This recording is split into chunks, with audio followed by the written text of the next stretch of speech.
Hello quilty friends and welcome back to my channel. My name's Rachel and I make videos about quilting and my creative life.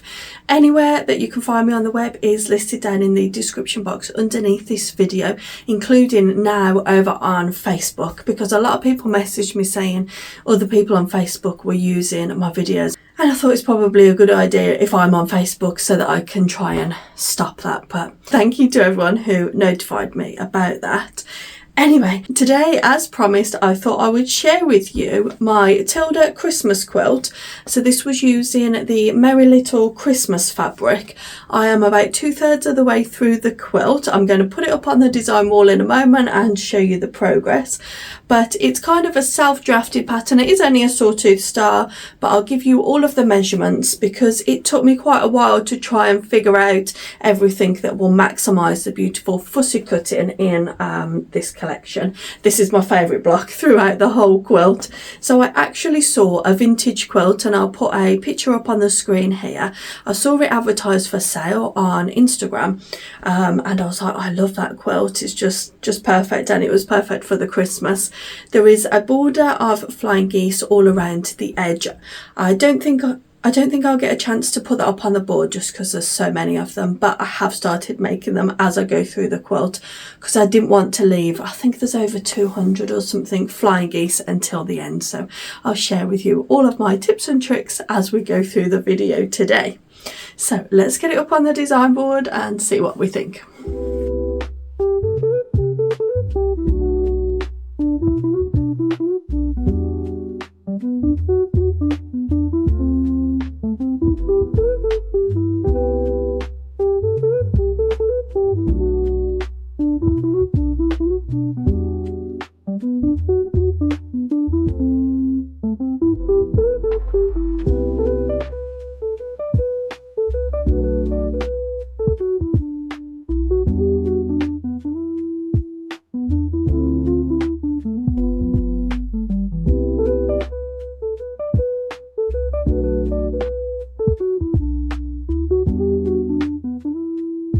I just absolutely love it. I love how it is very much quintessential Christmas, but the fabrics aren't overly Christmas. It is definitely a piece that I can keep up a little bit after Christmas, maybe into February before the Valentine's quilts start coming out. I decided not to do every centre of the star with the fussy cut panels because out of a fat quarter I think I could only get 10, or it was certainly less than 12. I did buy a few extra meters of the panels, but you do waste quite a lot, and you have to choose, you know, do you want to lose one element of it to gain the other element of it? So it is a bit difficult, but I have got some scraps and I'm probably going to make some hexagons and stuff. And the other downside to just using the fussy cut panel would be that it only came in two colours, a OT brownie colour and then a duck egg blue. And you know what I'm like, I would need to have to alternate those blue, beige, blue, beige. I'm not very good at staying on top of that type of thing. I'm more of a random type of layout, and if two colours end up next to each other, then so be it. But I wanted to add a little bit more variety into the centre of the stars. So I've used some of the other focal fabrics, fussy cut them. Some of them I haven't quite fussy cut all the way into the centre because you do waste a lot of fabric, don't you? So yes, I've got a variety of prints in the middle of the stars, which I really like. And then I've done a variety all the way round on the borders, and I've also done a bit of a scrappy background because I just love a scrappy background. I don't think I can make quilts very often now just with one solid background. I think it adds a nice little bit of extra interest. A lot of the prints that I used was from the Pebble range by Laundry Basket Quilts. They've got some really nice backgrounds in that collection. So let me get cracking and I'll share with you some of the measurements and how we go about making the block.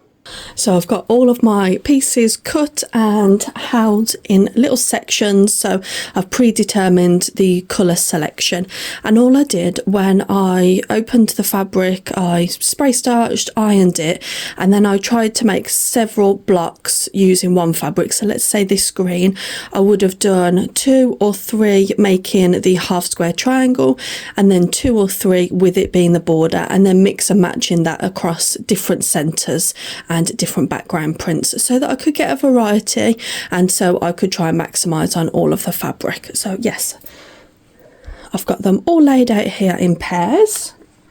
And also here I've prepared the flying geese for the border as well. So the layout that I opted to do was 6 by 8.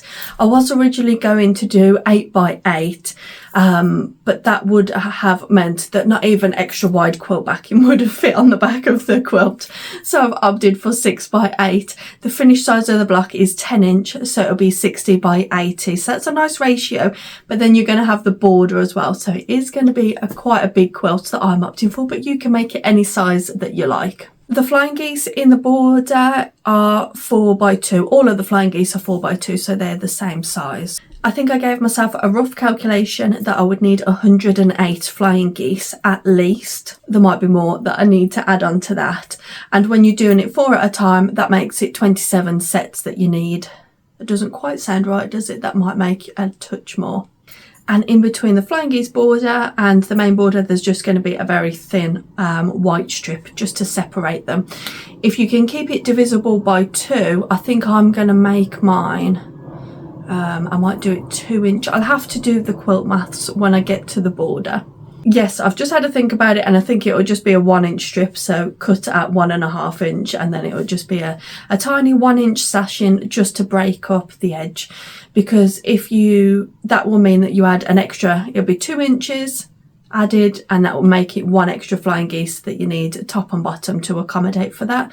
If you decide to do it 2 inches, that'll be the width of 1 flying geese, so you need to just double it. I'm just going to check my inspiration picture. Does the flying geese extend past the corners? I think it is probably going to be more. Oh yes, so it is definitely more, because I haven't taken into account those flying geese there in the very corner. So let's say at least 108 flying geese if you're going to do a 6 by 8 layout. But it's very customizable, and because everything is sort of divisible by the 2 inches, that's what will make it easy. And that was something that I had to take into account when sorting out the finished block size. I wanted it to match up to the flying geese as well. It's just all too complicated. But other than that, it's a fairly simple quilt. So let me share with you the measurements. So I'll get this block. So you need your 2 border strips. I'll come on to those measurements. So your centerpiece is cut at 4.5 inches, and that'll be the center. You then need the corner pieces for the flying geese. Those are cut at 2.5 inches, so those go in there.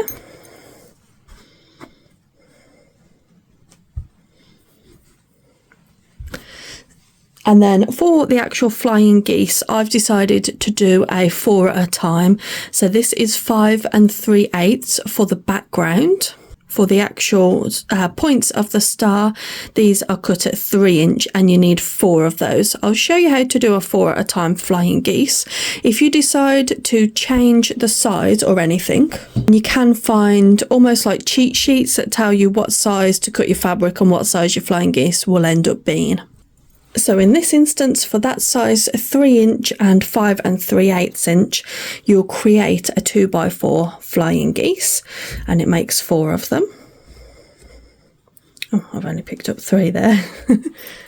These pre-made ones are just from my random stack that I've got for the border, so you'll just have to imagine that one matches. So that will make your sawtooth star. You then need 2 borders, so top and bottom. Those are cut at 8.5 inch by 1 inch. No, those are cut at 8.5 inch by 1.5. So you'll sew those top or bottom or either side, it doesn't matter which.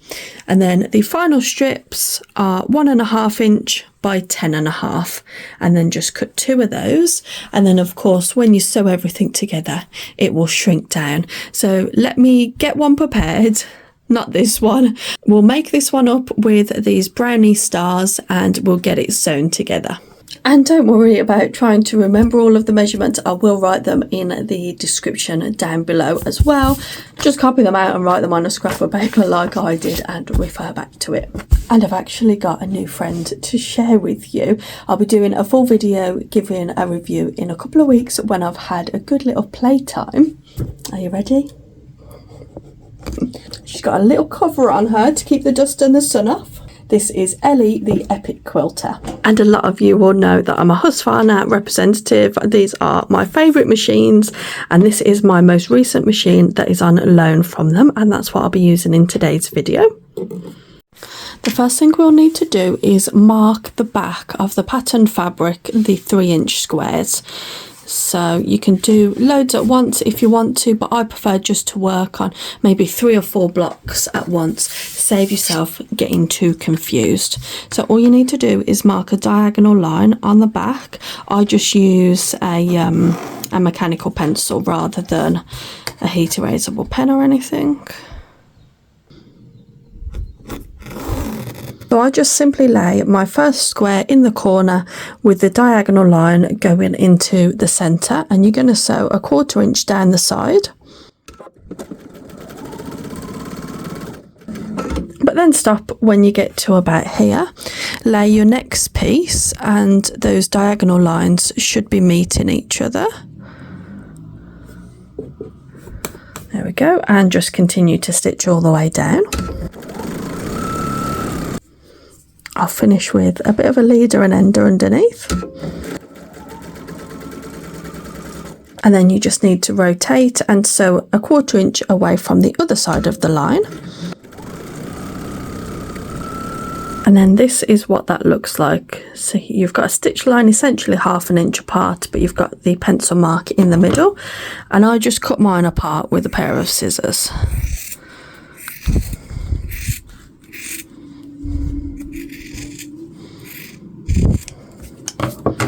So then this essentially is the first stage. You iron that back, and it almost looks like a love heart when you do that. So press those, and you press in the seams to the darker edge, and then you'll have 2 pieces that look like this. So all we're going to do now is add our other piece, again with the diagonal line pointing to the middle, and you're going to stitch down either side of that line on both of them. So now you've got 2 units to sew. So yeah, stitch down either side of the line again. Once again, it's just a case of cutting along your central marking line there.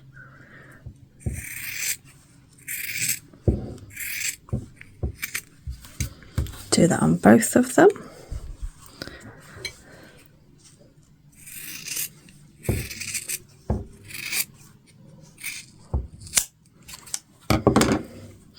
And then you fold that open, and you've got your flying geese. They just need pressing and trimming down. Now, trimming flying geese is always something that I've struggled with a little bit, because it's important to only cut off, well, it's important to leave a 1/4 inch above your point there at the top, so that then when you sew it together, you've got enough room. So that was fine. I did never really struggle with that. But what I always did struggle with was making sure that that point was in the middle of my flying geese. I would often find that I've trimmed more off the one side than the other. And then again, that throws your block all out of whack. So for this quilt, because I knew I was going to be doing so many flying geese, I invested in the Creative Grids Flying Geese ruler. And this has been brilliant. I barely think I've lost any points during this whole quilt. I'm really, really pleased with how they're coming out.